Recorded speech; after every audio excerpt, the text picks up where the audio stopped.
The phone rings at 2:13 a.m. The kind of ring that doesn't belong to your apartment block in Prenzlauer Berg. Your spouse turns over. Your child breathes steadily down the hall. You lift the receiver and hear a stranger say a sentence you haven't heard in 15 years, soft, casual, perfectly placed. This is your life, level by level, inside a sleeper activation in Berlin. Act 1: The sudden call. Routine shatters under the weight of forgotten oaths. Your kitchen light clicks on like a spotlight. The wall clock ticks too loud. You keep your voice flat, because that's what normal people do at 2:13 a.m. The caller talks about winter tires and a late delivery, and you lean against the sink as if you're tired, not braced for impact. Outside, the street is empty except for a Trabant coughing past, and the radio in a neighbor's flat leaks faint static through the wall. The phrase is buried in the small talk and old activation line, unchange. Your mouth goes dry. Your hands remember before your mind does. You tell yourself it's a wrong number. You tell yourself it's a prank. You tell yourself you're just a clerk with a family and a ration card and a paid-up rent book. Then the caller gives a time, a place, a harmless instruction.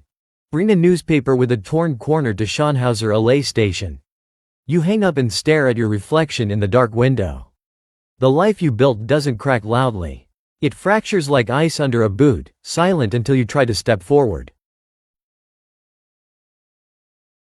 Act 2: The dual life. Each step forward splits your reality in two. Morning comes like it always does, bread from the corner shop. A quick kiss, a coat buttoned too high. You ride the S-Bahn with office workers and students, pretending the newspaper under your arm isn't a signal. At Alexanderplatz, you study the tiled walls and the posted times, and you keep your shoulders loose while your eyes work the crowd. A man with a gray scarf brushes past, and a folded note appears in your pocket like a magic trick. At home, you help with homework and argue about shoes left in the hallway. In the office, you stamp forms and nod at jokes you barely hear.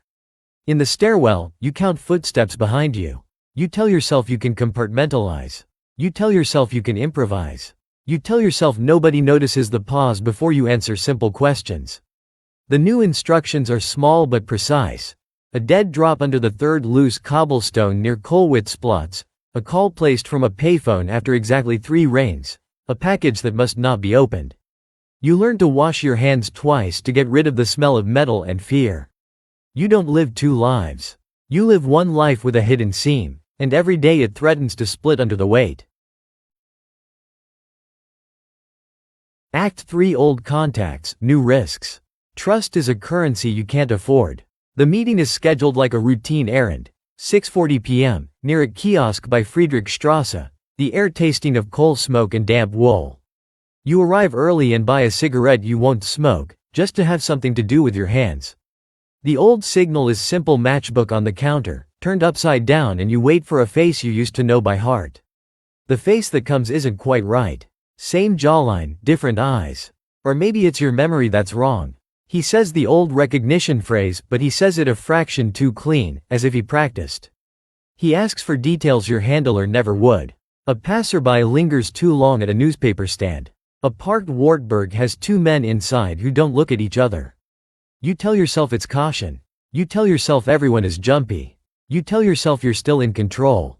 Then the contact steers you toward a side street where the lights are farther apart, and you feel the geometry of a trap, the angles, the exits, the way your breathing gets loud.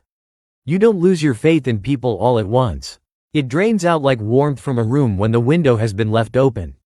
You've made contact and kept your cover for now. But the next move isn't a message or a meeting. It's a lie you'll have to plant inside your own home and live with. Act 4: The unraveling lies. Your cover holds until your own life starts asking questions. You come home later than you promised, breath still carrying cold air and cigarette smoke you didn't earn. The stairwell light flickers. Your keys rattled too loud. In the kitchen, your spouse has left the kettle out as a question. Your child's school bag sits by the door with a torn strap you forgot to fix. You say you worked late. You say the tram was delayed near Eberswalder Strasse. You say you stopped to help a colleague with paperwork. The words land wrong, like coins on glass. You watch their faces for acceptance and see calculation instead. Even love learns patterns. The instructions get domestic. A strip of carbon paper hidden behind the family photo. A blank postcard mailed to a specific address in West Berlin, only a stamp, no message. A tiny camera roll sealed in foil inside a jar of pickles in the pantry. You tell yourself it's only logistics. You tell yourself you're protecting them by keeping it clean. You tell yourself you can lie like a professional. Then your spouse asks, softly, why you've started washing the cups twice. A cover isn't a mask, it's a second skin, and it tears where it's stretched the most. Act 5: The final choice. Activation stops being orders and becomes ownership. The next meeting point is a public toilet near Bahnhof Zoo, tiled white, smelling of disinfectant and old water. You count coins into the attendant's hand. You lock the door and wait for the knock, too fast, once slow because you've been taught that even panic can have a rhythm. The envelope is slid under the door.